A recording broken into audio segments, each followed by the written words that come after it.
Hi, everyone, and welcome, and thank you so much for joining us.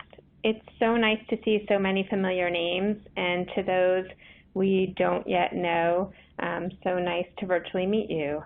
I'm Cheryl Haas, and I'm the chair of the Financial Services Litigation Department at McGuire-Woods, and I'm a member of our broker-dealer and investment advisor industry team. Joining me today is Emily Gordy and Aline McCullough, two of my great colleagues and esteemed members of the team who I'm lucky to work with.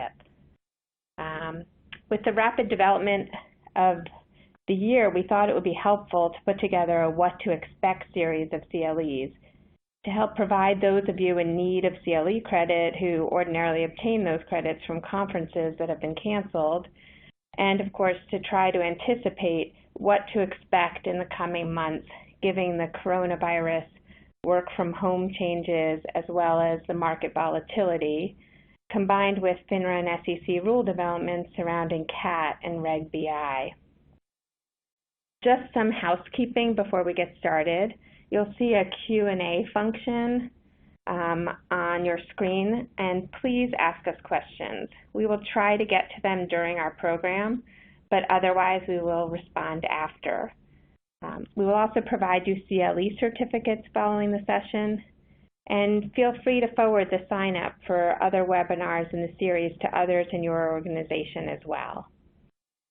So today we'll discuss what to expect in your next exam, and the following weeks we'll discuss enforcement, market governance, post-CAT, arbitrations and litigation, and of course Reg BI. And without further ado, I'll turn the mic over to Emily to have her kick off today's session. Emily? Thanks, Cheryl. Appreciate that. As you can see, today we're going to take a high-level review of what to expect on the exam front. We want to talk about the overview of the regulator's operations during COVID-19 because that's going to impact how you have interacted and will be interacting with the regulators. And, what's going to change in terms of how you've dealt with them in the past. We're also going to talk about the recent FINRA exam program changes. They've done a sweeping overhaul of their exam program, resulting from the FINRA 360 initiative. The exams will be different, and FINRA has gone through exam overhauls in the past, over the past 15 years, but this one is probably from most accounts the most significant, and given the new leadership at FINRA, will definitely result in different interactions with the regulators. Lastly, or second to last, we're going to talk about focus areas in the exams, and of course, it's not going to cover every area that's going to be examined by the regulators, but we thought we'd identify some of the biggies, so to speak. And lastly, we're going to focus on fraud and cause exams because with the pandemic, market volatility, and other collateral consequences stemming from those events, it's an area that lends itself to increase fraud and cause exams by literally all the regulators. So first and foremost, in terms of the regulator operations during COVID-19, as everybody knows, they, like us, are operating remotely. We hear periodically that there are expectations that people will be heading back to the offices. We had heard originally perhaps the SEC might go back in mid-July. Given where we are in terms of the pandemic and the surges in various areas across the country, that I would expect would be highly doubtful. And I think that what the regulators are seeing is that they can do the job remotely. So they're not going to endanger either the health and safety of their staff or of the firms themselves. So I think currently operations will continue remotely as expected. In a way, I would say that, and the regulators have been very clear about this, that for their purposes, while they're conducting exams remotely, it's business as usual for them. That is, they're still doing their jobs, they're doing the exams, they're bringing enforcement cases where warranted, et cetera. So I would say it's business as usual in that respect, but in a lot of other respects, it is not business as usual. And that really stems from both the remote aspect of exams and also the sensitivity that they necessarily have about wanting to be careful about business interruptions. The regulators have been explicit about their desire to be flexible given the many challenges created by the pandemic. They want open lines of communication. They want to hear about the issues, and they want to assist where they can. I know there are a lot of people that feel the relationship with the regulators maybe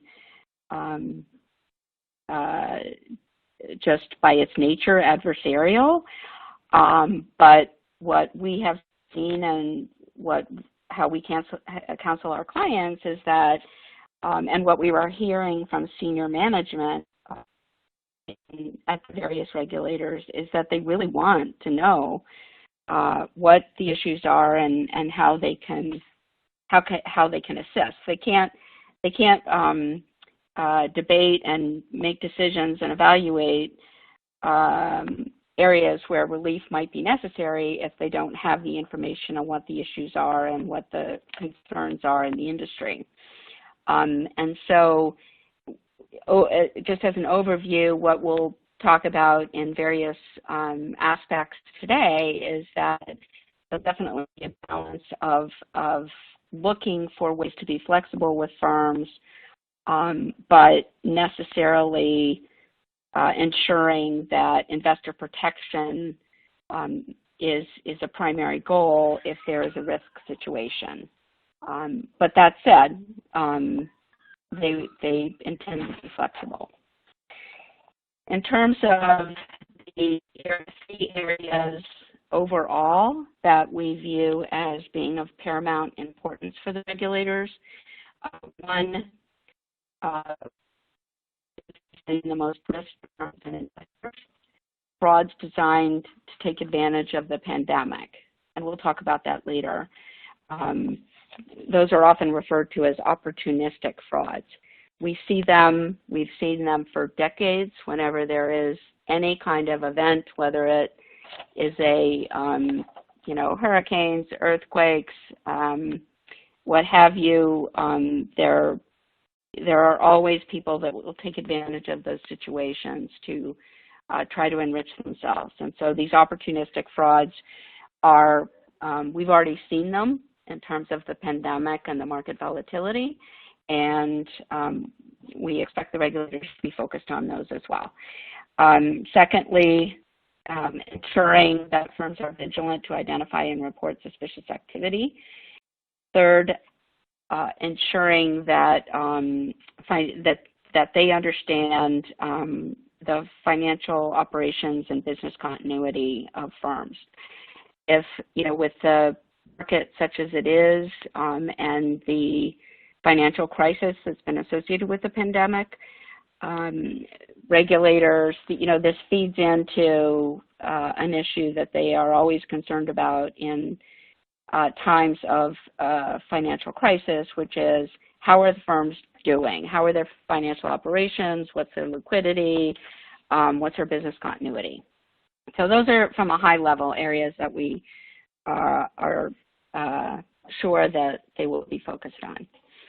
From taking at a high level, looking at cycle examinations from FINRA's perspective and how the examinations will be conducted, it's interesting. I would say over the past 5 years that FINRA has moved more in the direction of data-driven exams, and they, when I was in-house a couple of years ago, there was a lot of preparation work done ahead of the exam, and meetings with the individuals that would be covering the exam to talk about the various ways that information is kept and records are kept, so that when FINRA geared up to do the exam and wanted to structure their information requests, they were doing it in a way that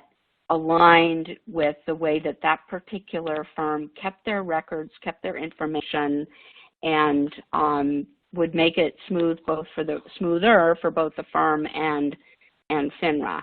So I think what we're going to see now is that continuing trend, but on steroids, frankly, with the move to remote examinations and off-site work in light of the COVID crisis. All the regulators have made clear, SEC, states, FINRA, that they will do an on-site exam if the risk requires it. And that would be really, I think, an extraordinary situation where they have, where there's significant risk to investors. And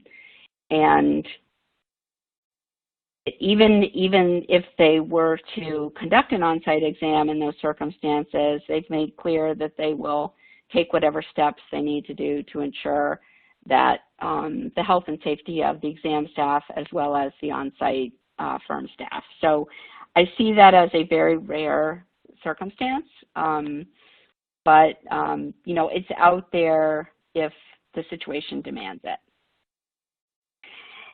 In terms of information requests, not sure if folks have seen this already, but I think it's pretty obvious that whether it's an information request in a routine exam or pursuant to an 8210, either a cause exam or enforcement investigations, there will be increased flexibility in terms of the timing of the response.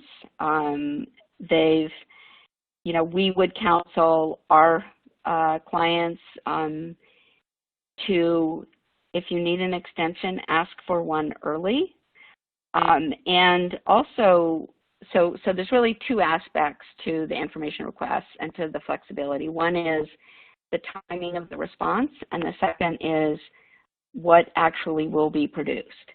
And what I would recommend is that if the regulator is asking for XYZ, and you know what they're looking for, but it doesn't necessarily align with what the way your information is kept, or you know what they're really looking for, but it's not, it hasn't been phrased in the kind of correct way in terms of the request, engage in a dialogue with the examiner. I've seen many instances, particularly when I was in-house, where having that conversation makes the whole process much more streamlined for both the firm and for FINRA if we can say, well, we know you want this information, we keep it this way, it's not exactly you asked for it, but we can get it to you more quickly if we give it to you this way. Having those dialogues leads to, it's quicker production, it's less expense for the firm, and it's more streamlined and gets a more timely response to FINRA. So, you know, I think, you know, don't be shy about asking, because oftentimes, more often than not, they will be amenable to, you know, adjusting the request. We wanted to talk a little bit about the SEC, and they are similarly situated in terms of their exams being conducted remotely. They also have emphasized, and I, again, having been both a regulator and having been in-house and being responsible for responding to regulatory requests, it's kind of counterintuitive to think that you can engage in these kind of dialogues with the regulator, but I really can't emphasize enough that this is, they mean what they say. They want their examiners to be flexible. The exam staff at the SEC has been instructed from the highest levels to be understanding in terms of, balancing the need for the information and the burdens created by the pandemic and the collateral impacts. They'll work with you on timing of requests, availability of personnel, if they want to speak to the business, compliance, or supervision, and they want to avoid unnecessary disruption. And that's not to say that they are going to back off if they need information, but they will work with you to ensure that it's not in the most, that it's not going to, that there may be alternative ways to get the information or timing so that it doesn't unnecessarily burden the firm, since there are so many burdens created by the pandemic itself. And also communicate with the examiners and communicate issues that you are having, and if you're not being heard, escalate. I mean, this comes from the head of OC, and I think he couldn't have been clearer in terms of wanting those issues escalated if you have a legitimate concern and you feel it's not being addressed at the staff level. And having spent a good portion of my career working both at the SEC and FINRA with examiners across the country, and also being in-house and working with examiners across the country, there are often situations where an examiner in a district, halfway or all the way across the country from the home office may have misinterpreted the direction, or may not quite have fully digested the message of, be flexible and try to work with the firm. So I have seen many, many instances where that happens, and it should not be the end of the road for the firm. They should, if it's warranted, have that dialogue, and then if there is not movement and the legitimate issue is not being heard, it should definitely be escalated. And also, another thing to keep in mind is there will be ongoing reach outs to firms to assess from an operational perspective, how is the firm doing? Are there liquidity issues? Are there operational issues? Early on, there was a BCP inquiry from OC.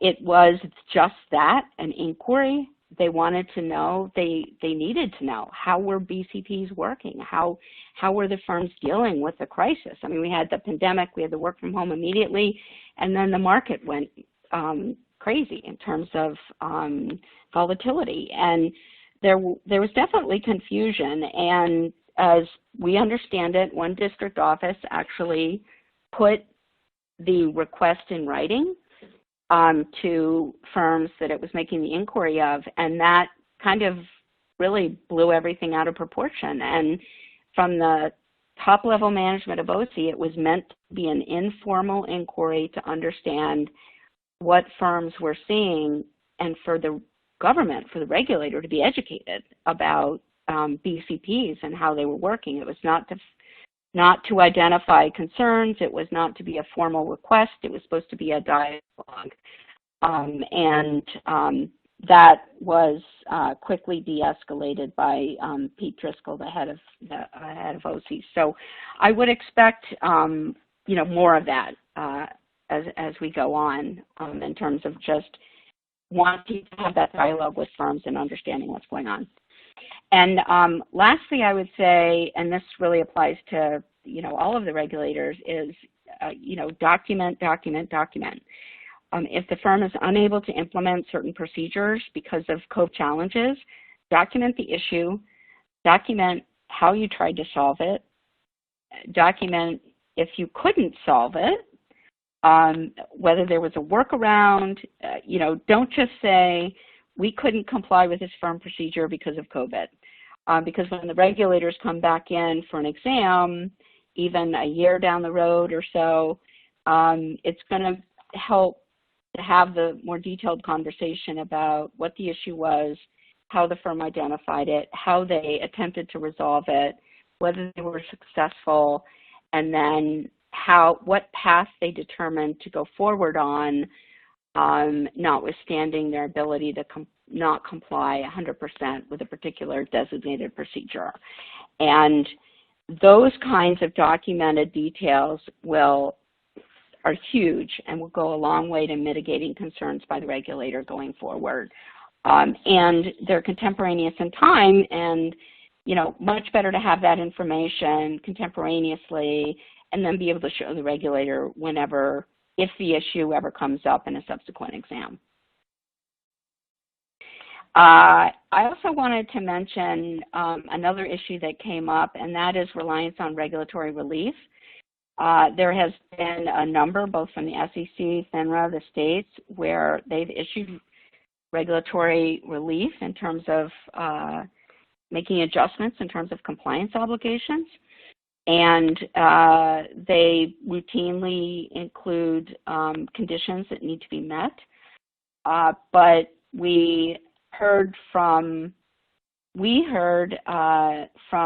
other counsel that they were advising their clients not to seek the regulatory relief because they felt it would be put a target on their back for the regulators. Oh, here's a list of firms, because you have to identify yourself to the regulator if you're going to take advantage of a particular relief that's being offered.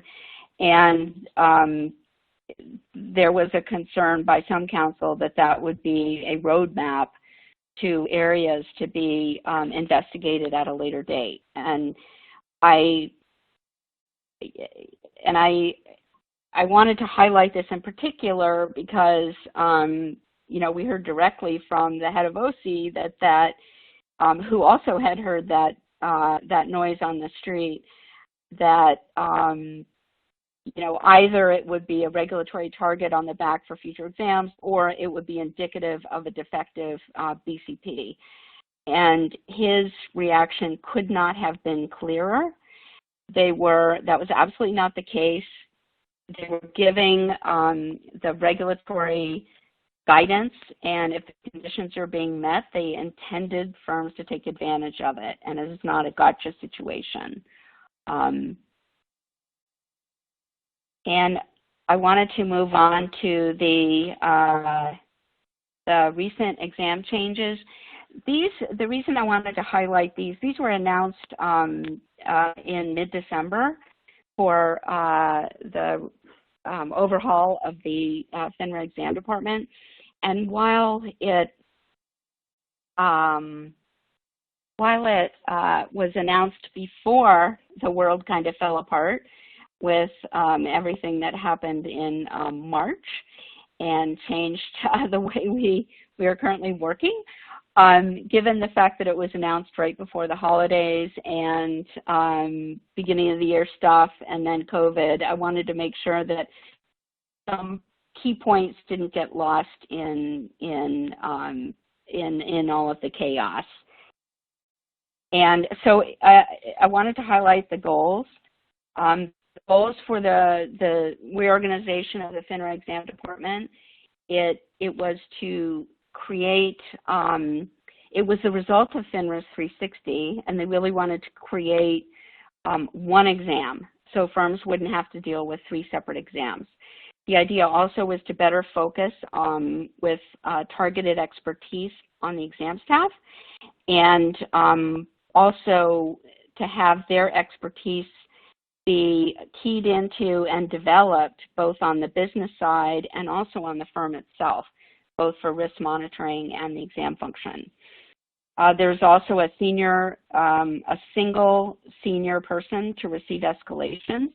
That's been designated as a single point of accountability. And that person will have the authority to make decisions if issues are escalated to them. And that's critically important than always having to go to Barry Havlick, the head of supervision, the head of member supervision. And lastly, to be risk-based. It will help the examiners to better spot trends and have enhanced risk identification. Now, FINRA's exam program has been revamped to focus on 5 major groupings. They had a lot of internal conversations within FINRA and with member firms to talk about the way exams and firms are organized and focusing on their different business lines, and they developed these 5 major groupings that you see on the slide. All firms are assigned to one based on their top revenue source, but you know, it's important to recognize that most firms have different business lines which would cross the business model groupings, and they would otherwise fall into multiple groupings, but they're going to pick one, you know, based on what it is that is the major or the top revenue source. And in terms of those particular 5 identified groupings, they also, each of those has 4 or so subgroupings to further segment the firms and to hone the experience and expertise of the risk monitoring and exam staff. For example, the subgroup example for the clearing and carrying or carrying and clearing firms is correspondent firms, financing firms, those that do repos and stock loans, chaperone firms under 15A6 that address foreign investments, and niche firms, for example, those that provide custody services. And just to give you an example on the diversified side, what goes into the diversified bucket is includes investment banking, research, wealth management, and asset management. And those subgroups are designated as large firms, medium firms that have carrying and clearing responsibilities, medium-sized firms that are non-carrying clearing, and then small firms, with the recognition that the different sizes of the firms will have different issues. And a few takeaways from that in terms of a fundamental change is that they are moving away from the decades-old model of a geographical approach to firm supervision. Formerly you dealt frequently with your regulatory coordinator. That position has been redesignated as a risk monitoring analyst, and it may or may not be the same person that you dealt with before. If it's not, they have definitely a plan to transition knowledge and experience of the regulatory coordinator to the risk monitoring analyst. And as I mentioned, the single point of accountability, and I think that's huge because that individual has the authority to make decisions if it gets to that level. And I think that will streamline escalations that happen. Now, one point that FINRA has made is that if a firm believes they are designated to the wrong business model grouping, they should let their risk monitoring analysts know, have that conversation, and they have a governance process to evaluate the change and move. And they've indicated so far they have made some changes after discussion with certain firms, but you know, again, you know, any questions that risk monitoring analyst is your first phone call. So with that, I would like to turn it over to Aline McCullough, who is going to be covering certain of the examination focus areas that we wanted to bring to your attention. Thanks, Emily. As Emily mentioned, one area in which we expect regulators to focus in particular is business continuity plans, or BCPs. This pandemic has been a test of many firms' BCPs, and regulators will want to understand how your firm has implemented the BCP and how that BCP functioned. Even before COVID-19, FINRA has advised the industry regarding the need to plan for a pandemic and has issued 2 notices unrelated to COVID that specifically advised on pandemics. In 2006, FINRA requested comment on areas of regulatory relief that should be granted in response to a possible pandemic, noting that investor protection is perhaps most critical during times of financial and social stress. Then, in 2009, FINRA conducted a survey in response to the outbreak of influenza A, H1N1, or swine flu to determine pandemic preparedness. The notice describes the results of the survey and was issued to help firms understand the concerns and risk mitigating actions and take appropriate measures to prepare for the effects of a future pandemic. Notably, FINRA's survey shows that the percentage of firms with BCPs focused on pandemics are extremely high, about 97%. So FINRA staff in particular will be expecting your BCPs to include provisions to address pandemics. While the regulators understand that COVID-19 is not something that anyone could have been perfectly prepared for, particularly now that firms have been dealing with the pandemic for several months, there will be an expectation that firms have reviewed and revised your BCPs and incorporated guidance FINRA has provided during the pandemic. For example, in Regulatory Notice 2008, FINRA encouraged firms to review their BCPs to consider pandemic preparedness, including whether the BCPs are sufficiently flexible to address a wide range of possible effects in the event of a pandemic in the United States. FINRA flagged in particular the potential impact of staff absenteeism, use of remote offices or telework arrangements, travel or transportation limitations, and technology interruptions or slowdowns, all of which are things that most firms have faced. Similarly, in Regulatory Notice 2016, which was issued a couple months later, FINRA highlighted issues of which it had become aware through its discussion with member firms regarding COVID-19 and suggested certain supervisory system enhancements that firms may wish to consider. We would encourage you to review these FINRA notices and consider whether any of the guidance therein should be incorporated into your BCPs in advance of any exams. To the surprise of many of us, while regulators have issued relief from many regulatory obligations in recognition of the impacts of COVID-19, the June 30th compliance deadline for Reg BI and Form CRS was not extended. In declining to extend the deadline, we saw the SEC repeatedly emphasize the importance of this regulatory effort and its investor protection goals. You can expect regulators to request various documentation regarding Reg BI, including, without limitation, information related to your policies and procedures, your expense disclosures, your compensation of associated persons, and related incentives for an associated person to place interest ahead of the interest of the retail customer, and risk assessment and suitability analysis processes. Notably, you can also expect regulators to be looking at your Reg BI and Form CRS compliance with an eye towards good faith rather than perfect compliance, and an understanding of the added challenges of COVID-19.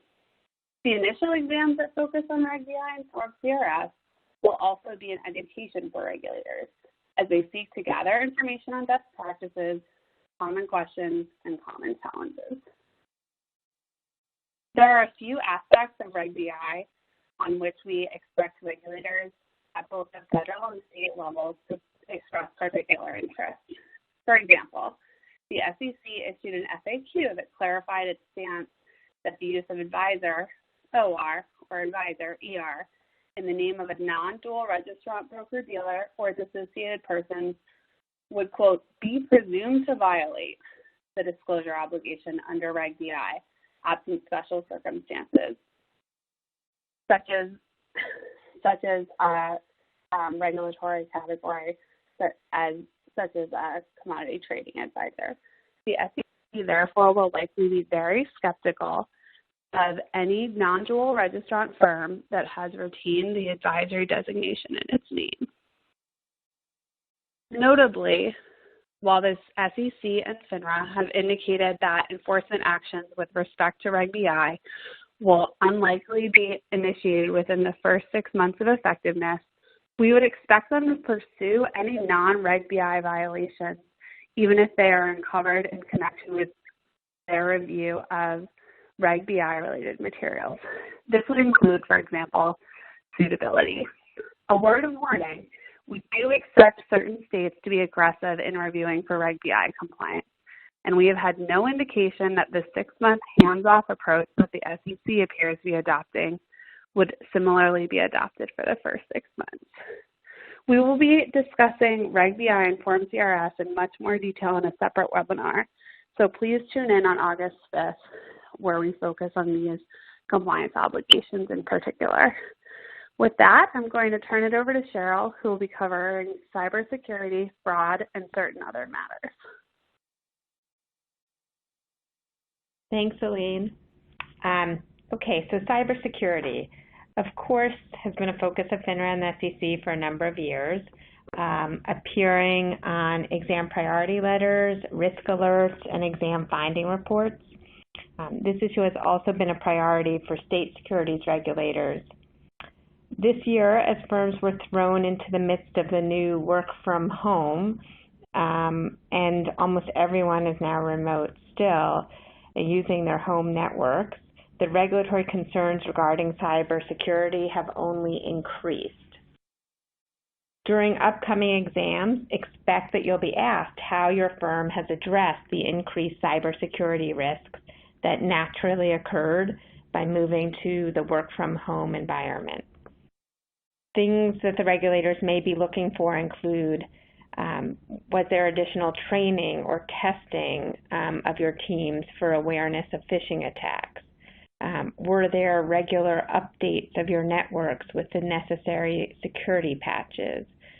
It's truly a constant struggle to stay on top of the latest invasions. And consideration of multi-factor authentication, as well as continued training and simply reminder emails or other notifications to be vigilant for attacks. Now moving from the routine exam issues to cause exams, we wanted to highlight some recent developments in the cause program at FINRA and highlight certain risks that have increased with the current work from home and COVID-19 pandemic. In December of 2019, FINRA announced that a new senior leadership position was created to lead the National Cause and Financial Crimes Detection Program, NCFC. NCFC replaced the old Office of Fraud Detection and Market Intelligence. As the lockdown began, Greg Rupert joined FINRA as the new EVP heading up NCFC. Greg has a strong FBI background and a financial crimes risk, served as, I guess, the financial crimes risk manager and bank secrecy officer at Charles Schwab. And Greg reports directly to Barry Havlick. NCFC was formed in an effort to better collaborate effectively and efficiently across the FINRA organization, to not drop balls. NCFC took the separate AML and cyber teams from the exam team and combined it with the insider trading and pipe surveillance programs, cause, whistleblower, and fraud surveillance, so that all aspects of cause are together. The NCFC has folks in each district and collaborates across the districts and with the home offices. And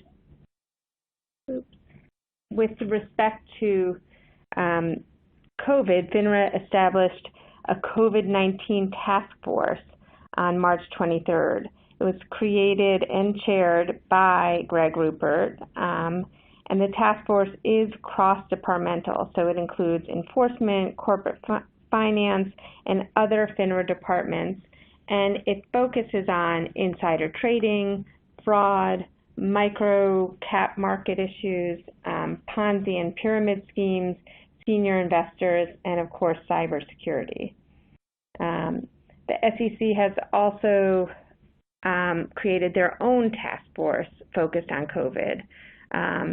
And their focus, they made clear, increases the use of data analytics to identify trends, patterns, and concerns. In fact, FINRA 2 during this time has begun using more data analytics, hiring a new senior leader in member supervision who also reports to Barry Havlick. This senior leader focuses on the strategic adoption of data analytics, as well as technology solutions to increase the efficiency and the effectiveness of their examination program. Since the pandemic began, regulators have consistently sent warnings to firms regarding fraud during the COVID-19 pandemic. Accordingly, there's just simply no doubt that FINRA and the SEC will want to know what the firms are doing to address these increased risks. As outlined in Regulatory Notice 2013, the risks include scams focused on COVID-19 and scams related to the remote work environment. These include fraudulent openings of accounts and money transfers, easier to open an account online and then move money.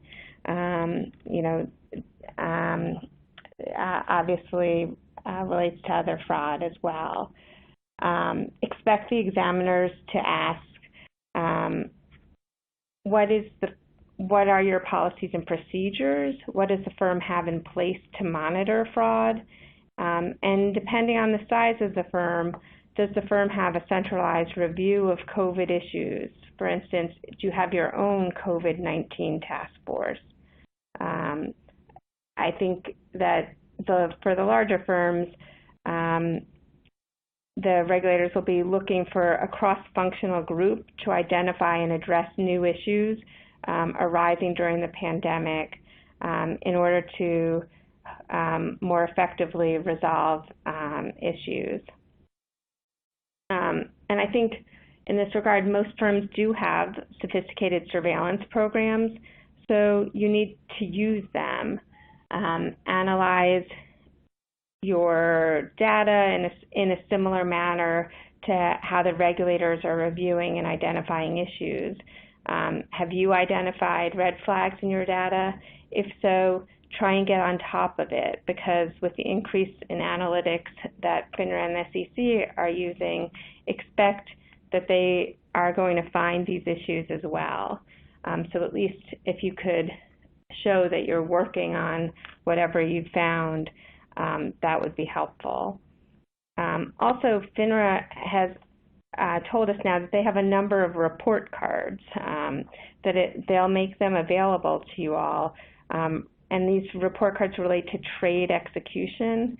So it would tell firms what FINRA's surveillance is identifying from reviewing the firm's trade reporting. It analyzes percentages of late or inaccurate reports vis-a-vis peer firms. And you can get access to those reports and see what issues may be there. Hey, Cheryl. Mm-hmm. Yeah, this is Emily. On that point in particular, when FINRA did their Ask Senior Staff SIFMA webinar remotely about a month ago, they specifically noted that they had seen an exponential increase in trade reporting exceptions, and they specifically advised firms to understand that these exceptions were being highlighted, not surprisingly, given market volatility and all of the associate COVID-related collateral challenges operationally, and B, that since they were seeing them and these exceptions were being identified, there were going to be follow-up requests from the regulators to ask questions about them. And so in that regard, it really was a helpful hint, if you will, from FINRA to say, look at those report cards, see what we're seeing. And it's an opportunity for you to identify that information and to get ahead of the requests that are necessarily going to come from the exception reports that were identified in their own trade reporting surveillance reviews. So, that's just a little more background color on the report cards and the effective use of report cards by firms that have access to that information. Thanks, Emily. So I also was just going to highlight for everyone that the states, of course, not to be outdone, have their own COVID-19 task force. I think they announced that in April to similarly focus on opportunistic frauds. And they have been identifying COVID-19 fraudulent offerings and related frauds really from the end of April to the middle of June. They announced that they found 91 potential frauds, and they're focused on identifying websites and social media post offerings, promoting investment in COVID-19 type PPP related issues, remedies, et cetera, that are fraudulent. And they've announced that they issued 15 cease and desist orders and made 26 referrals, all in the span of 6 weeks. So there's just a lot going on here. And I just want to encourage you all to, I'm sure you are, but continue to be surveilling for these kinds of things going on, within your firms as well. And similarly, related to that is a concern for outside business activity and personal security transactions. With the Cheryl. Yep. Cheryl, sorry to back it up. Sure. I just wanted to mention, apologies for jumping in here, but I just wanted to mention in terms of the state enforcement COVID-19 task force, that you and I had talked about the fact that most of the activity that has occurred to date with the cease and desist orders that have been issued, the cautionary action letters, and the referrals, the 26 referrals that have been made, most likely relate to issuers that have been identified as potentially engaging in violative activity from the state review of websites. That's always going to be the first line of inquiry by the regulators, but after that is going to be, what were the gatekeepers doing? And so, I think that if folks were to look at those orders that have been issued to date, they're primarily focused on the issuers, but it, absolutely is obviously a requirement from a due diligence perspective of the individual, of the broker-dealers that are facilitating or involved in any of the distributions of issuers that they are talking about that are the subject of these particular orders, that those are areas that firms should be particularly cognizant of in terms of their risk monitoring and surveillance systems that they have in place. Great. Thanks again, Emily. Okay, so I will turn to, just a focus again on private security transactions and outside business activities. With the high unemployment rate, often obviously frauds that were based on people continuing to invest, so prior investors making new investments or new investors coming into an investment, essentially feeding money as a pipeline. That pipeline generally collapses when people can't feed it. So that's when we see a lot more Ponzi schemes coming out, and even basic theft from accounts gets uncovered. And oftentimes, outside business activities and private security transactions are often identified as potential red flags when Ponzi schemes or this basic theft is uncovered. So it's important for firms to get in front of these potential gateways to illegal activity. You should be routinely surveilling to see, did you accurately review and approve an OBA or PST? If an OBA was reported to you and you approved it, does the website for that outside business activity look consistent with what you approved? Have you checked to ensure that the activity that you thought your representative was involved in is in fact what he is involved in? And of course, as Emily pointed out earlier, have you been able to document that? And are you surveilling disbursements made from your customer accounts?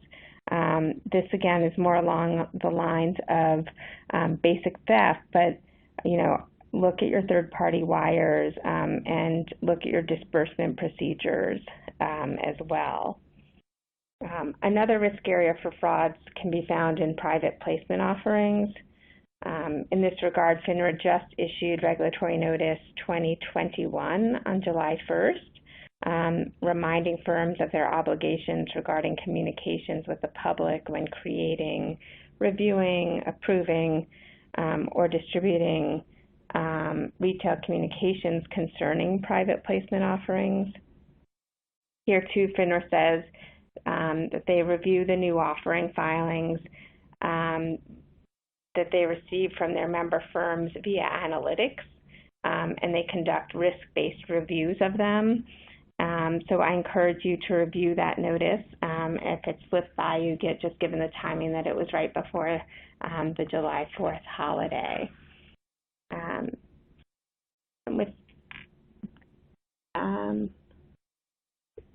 With that, let me see if there are any questions, because we just have a couple minutes. Emily, it looks like there's a question related to complaint reporting. Would you be able to speak to that? Oh, sure, absolutely. I think that complaint reporting is an area that all of the regulators are particularly attuned to. FINRA brought an action last year where they focused specifically on certain aspects of complaint reporting. And so what we would recommend for firms to be aware of and basically get in front of is there an increase in complaint reporting. And, frankly, it would be an expected situation. If folks are in-house, if I was in-house, I would expect complaint reporting to increase based on volatility, based on all of the associated issues around the pandemic and the collateral consequences. So with that in mind, I would expect an increase, and so I would say I would advise from an in-house perspective, are you seeing an increase? What are the areas that are covered or are touched on by complaints that the firm is receiving? Are there any trends that are being identified by those complaints? And also, how are the complaints being received? I mean, if people are sending in written complaints by mail, how is the mail being received? Is there, firms need to have in place a process to be able to get those complaints and timely report them. We've heard institutionally early on in the pandemic about mail. If there's a written complaint coming in by mail, where is it going? Is it going to a mailbox that's not being accessed and reviewed because everybody's remote? So, there may be considerations of posting notices about how complaints should be submitted in light of the challenges of the work from home environment. So, I think there are issues of, how are complaints being submitted and what issues are being identified, and are there any trends that the firm can identify in terms of issues that might need to be addressed by supervision or compliance, and what are the controls in place in terms of identifying, addressing, and reporting to the regulators as required, to comply with their complaint reporting obligations. So I think that complaint reporting is an area that is considered critical by the regulators because it is at the bottom line, it's being responsive to customers and the challenges that customers are facing. And so as an end game issue, to be focused on this area and be focusing on what trends you're seeing and, is there an increase in customer complaints and how are they being addressed and what issues are being identified. Those are all areas that I would definitely counsel firms to be aware of and to be proactive in getting in front of and addressing, before the regulators ask the questions. Thanks, Emily, and thanks everyone for joining us today. We're at the end of our hour, but we hope you found it helpful and appreciate any feedback. Best of luck navigating these challenging times, and please join our colleagues next week or later this month. It's every Wednesday, same time in July and early August. Thank you.